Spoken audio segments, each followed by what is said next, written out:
Next Kinna, H2 Lamed Aleph 41, speaks about B'tzeisim Yerushalayim. We'll correspond this to the Sarah of Shivasa B'Tammuz Hufka Ha'ir.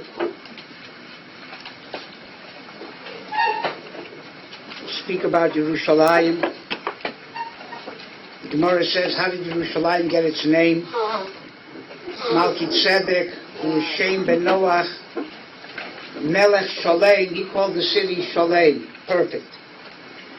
Avram Avinu called it Yireh, Bahar Hashem Yeroeh. So the Rabbanu Shalom did not want to slight either of them, so he put the name together and called it Yerushalayim. There's only one problem. Shem ben Noach came before Avram Avinu, called it Yireh. So it should have been called Shalom Yireh, Shalem Yireh, not Yerushalayim. And secondly, Avram Avinu called it Yireh Yeruh. Why do we call it Yerushalayim? We call it Yireh Shalayim, or Yeroeh Shalayim. Why Yerushalayim? Well, the idea is there are two ways of looking at Shleimus. By Goyim, the Shleimus is inherent in the world itself. It's a world of Shleimus naturally, and therefore Shem ben Noach called it Shalem. He saw the potential Shleimus in Yerushalayim and called it Shalem. Avram Avinu, however, from a Jewish standpoint, nature is only the beginning of Shleimus. It's the tools you have to build on. But you need that Yireh and Yeroeh. You have to see the Rabbanu Shalom, he has to see you. And in that relationship you can bring out that potential, but the Shleimus only comes after you bring out the potential. The Rabbanu Shalom called it according to Klal Yisrael that would receive Yerushalayim. So the Ikar was the Yeru, but it's not Yireh and it's not Yeroeh. But putting the two together is Yeru, symbolizes the double Yireh and Yeroeh. You have to be fit to be seen by Hashem, and you have to want to see the Rabbanu Shalom. And then if you have that, you can bring out the Shleimus of Yerushalayim. And the Shleimus of Yerushalayim is not just a natural Shleimus. It's a supernatural Shleimus. And therefore it's not Shalem, it's Shalayim. Double. Yerushalayim Shalmata and Yerushalayim Shalmala. And that's what it says. That Yerushalayim is Ke'ir Shechubra Layachtav, like two cities connected to each other, Yerushalayim Shalmala and Yerushalayim Shalmata. We say in the Slichus that ends B'Av, that ends Ne'ilah Yom Kippur. Ezkro Elohim Behemoya Birosi Kolir Al Tila Benuya. A city, an ear, is a place where you awaken all of the potential, all the kochos of the people, of the society within it. It awakens, it's ma'orer and it's ma'ureh. It combines all of the different functions of a society. That's a city. And all of those cities, al-tila benuya. But Yerushalayim is different. Yerushalayim is not just a physical city. It's Ir Hu Elokim. And Ir Hu Elokim mushpeles at she'ol tachtiyah, even if it's built, beautiful. Beautiful skyscrapers in Yerushalayim, beautiful hotels, beautiful mansions. But it's mushpeles at she'ol tachtiyah, because the ikar of Yerushalayim is not the physical buildings. It's the Kinna that's not there because there's no Beis HaMikdash. Because Yerushalayim doesn't incorporate it within it, Yerushalayim Shalmala. And therefore it's missing its ikar. Uvechol zos, Anu lekah, veinenu lekah. Kah is the connection between the Yud of Olam Haba and the Hey of Olam Hazeh. Olam Hazeh was created with the Hey, and Olam Haba with the Yud. Even so, Yerushalayim is not where it's supposed to be. The Ruchnius is missing, and only the Gashmius is there. Still, Anu lekah, veinenu lekah. We're looking forward to the day that the Yud and the Hey in Yerushalayim will be mechuber again, and the Yerushalayim Shel Mala will be connected to Yerushalayim Shel Mata. That's why the people who ask, should we say Nachem today? How can you say Ir HaBezuya v'Hashomema when Yerushalayim is built up? Beautiful city, the old city, the new city, right? Beautiful buildings. But they don't understand what Ir Hu Elokim Mushpeles Ad Sheol Tachtiyom means.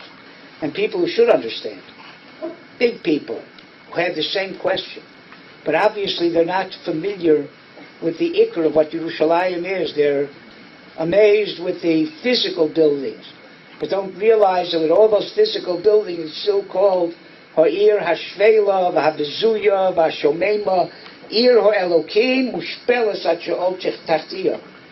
Even ask the question gives a doubt on what the person's hashkafas are, what they really think the inyan of Yerushalayim is.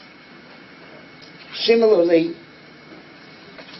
someone wrote me a letter a few months ago. I never had a chance to answer it because I wasn't well during the time, but I'll answer it now. I don't know if the word's going to get to the person who wrote me the letter or not, but maybe. Wrote me a letter. How come he heard in a drasha, maybe even in Tisha B'Av, that I am against people going up to HaRabayis?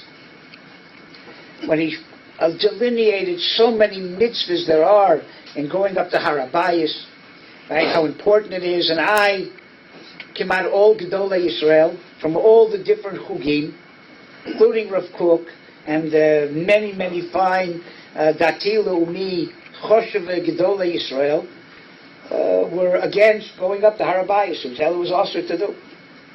But he said, L'maisa, you don't follow anybody unless they have proof to what they're saying. Quoted a Rambam, a Rabbeinu Avram ben a Rambam, that no matter how great the person is, but he has to bring proof to what he's saying. And here are all the proofs why it's such a good thing to go up to HaRabayis in the right place, with the right way, or whatever. First of all, the inyan of going up to HaRabayis, Bisman Hazeh, forget about all the Yisurim or whatever. For what purpose? There's a mosque up there. We were thrown away because of the Rebbeinu Shalom, right? From that place, Beis HaMikdash is Charei. And even though the Kedusha is still there, but L'maisa, it's not for us. It's not ours. Elamai, we want to show that we have Ribonut. We have authority, right, over HaRabayis. We're not giving it up. L'maisa, we didn't give it up. The Rebbeinu Shalom made us give it up. It wasn't something that we did willingly. And the Rebbeinu Shalom still keeps it away from us, and there's still a mosque up there. So at least be contrite, be an honor to say, L'maisa, it's not our place. And until the Rebbeinu Shalom gives it back to us and we have a Beis HaMikdash up there, we're being told that this is not our place. Elamai, Gashmi is it's our place. We have to show our shlita, our control over it. That's all chitzonius. It doesn't bring back that ruchnius that was what's up on HaRabayis. And even though the Shechina never left there, but it's a different Shechina. There was no Shechina in the second Beis HaMikdash compared to the first Beis HaMikdash, and that never returned. So what is this inyan of what's it called, going up to the HaRabayis? Besides that, the reason we don't go up, basically, is not because there's no reason. There's a tremendous mitzvah. But I wanted to write this person, there's a tremendous mitzvah to blow shofar on Rosh Hashanah. And yet when Rosh Hashanah falls on Shabbos, the Rabbanan asr blowing shofar, all the milas of blowing shofar. You could bring me pages of the milas of blowing shofar. But why did they asr it? Shema Yavirenu. Because maybe once in history, some Jew will forget that it's Shabbos and carry a shofar in Rishus HaRabim. You know how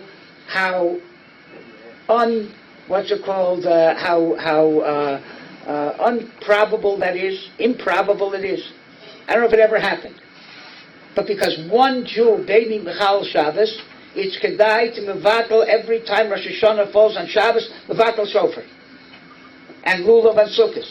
Why? Because one Jew may be over on a chiyuv koris. Not going to be chayav a chiyuv misa because you did it not on purpose. The most it could be is koris, probably a shogeg of koris.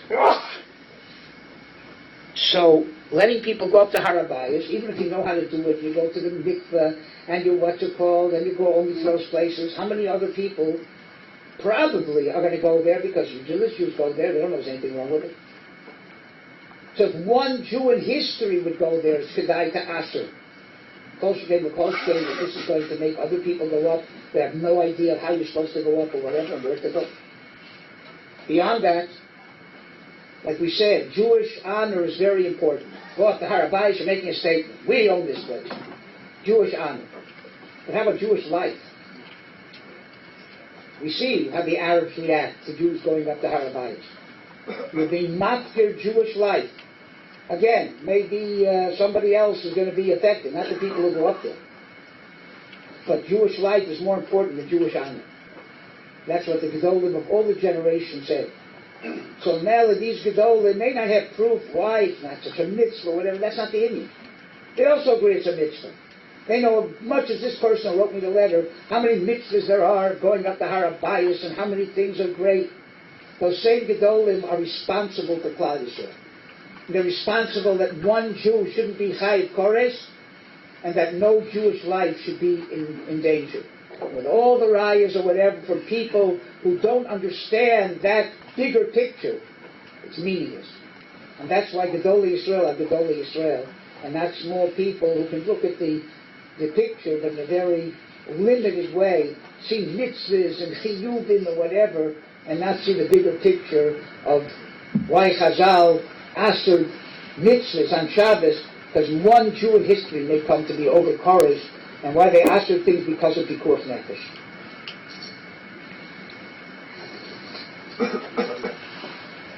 Could be that is the Indian of a Moed on Tisha B'Av. A little bit different idea. Why Tisha B'Av is called a Moed? Because recognizing what we're missing on Tisha B'Av gives importance to all the other Moadim.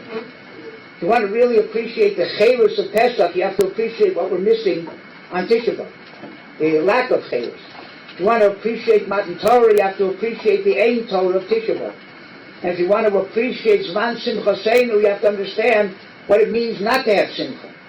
So the Moed of Tisha B'Av is to appreciate the Moed of all the other Moadim by understanding how important they are, because look what happens when we're missing those in Yonah. It says, Asora Kabin Yofi Yorda La'olam, and 9 of them Yerushalayim took.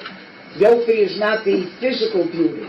It's a spiritual beauty that's expressed. My Rosh Hashiva of Gifter, Zatzal, said when Sukkot was over, they used to go to the Mizbeach and say, Yofi L'cha Mizbeach. How beautiful the Mizbeach is. He said, what kind of beautiful Mizbeach?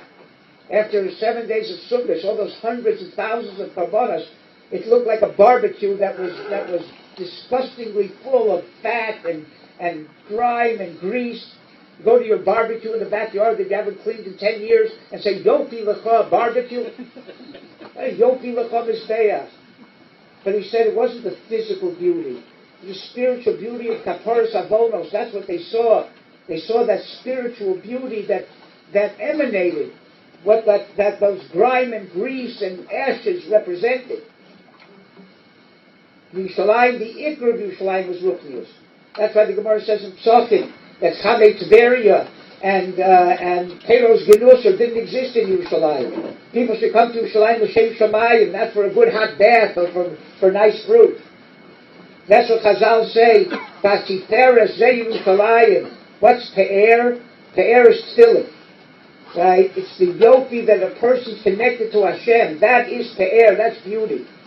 That's the tefillin shebarosh, which is the opposite of Aper. What's Aper? Aper is something that all the potential's been taken out of it. And Pe'er is where there's tremendous potential because you have a tremendous kesher to the Rebbeinu Shalom. And Yerushalayim was the core of Nevuah. Any Navi that doesn't say where he came from, you know for sure he came from Yerushalayim. No one ever said, Sarli Hamakom Sha'olim Yerushalayim. Yerushalayim wasn't limited to place, just as much as the Beis HaMikdash, Mishtachavim Revachim. There was no limitation of place. The Aron didn't take up place. Yerushalayim also was mainly Ruchnius. Didn't take up place. Shalu Shlom Yerushalayim. Yerushalayim should be Sholem. Most of the times in Tanakh, Yerushalayim is written Chaser, Yerushalayim. Because the Iker of Yerushalayim, the base of the Yerushalayim Shalmala is not there. That's what it says, V'hi Mar Lo. It says that as long as Amalek is in the world, and we haven't reached the Geula, so Ein HaKisei Sholem, Ve'ein HaShem Sholem. The Rav Sham's Kisei is missing an Aleph. And the Shem Hashem is only Yud K, not Yud K Vav K. So the He is the Vav and Hey from Shem Hashem, the Aleph from the Kisei, and the Yud from Yerushalayim. Those are the things, the He Mar Lo. What's the Merirus that we're missing? The full Shem Hashem, the full Kisei, and the Yud from Yerushalayim. Chazal say that Lasid Lavo, Yerushalayim will have 70 names as well as Klal Yisrael and the Kodesh Baruch Hu. 70 is the epitome of Shleimus, 10 times 7. 7 is Shleimus and Olam Hazeh, and 10 is the Shleimus of Kedusha.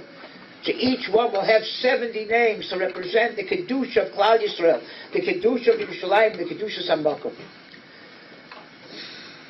Yerushalayim is Ir HaChayim, Ein Malina Meis Yerushalayim. Yerushalayim is also the place of Nevuah and Malchus and Sanhedrin and Mikdash. Ki mitzion teitzei Torah udvar Hashem Yerushalayim. In Yerushalayim you see the Dvar Hashem. It's a dover. It's mitzias. You see, mamish, how much the Dvar Hashem is a mitzias. It's an entity. It's not just an idea. Yitzhak Hashem, if we understand the chashivas of Yerushalayim and bemoan what we're missing of that real chashivas, and not be tempted to just see the Gashmias, the physical Yerushalayim, but understand what's missing, the Ruchnius of Yerushalayim, that Amir Hashem, HaKadosh Baruch Hu, will give us back what we miss. B'mheirav Yomeinu, and we'll see Yerushalayim ki ir shechubra yachdav, that the Yerushalayim shel Mata and the Yerushalayim shel Mala shall once again be put together.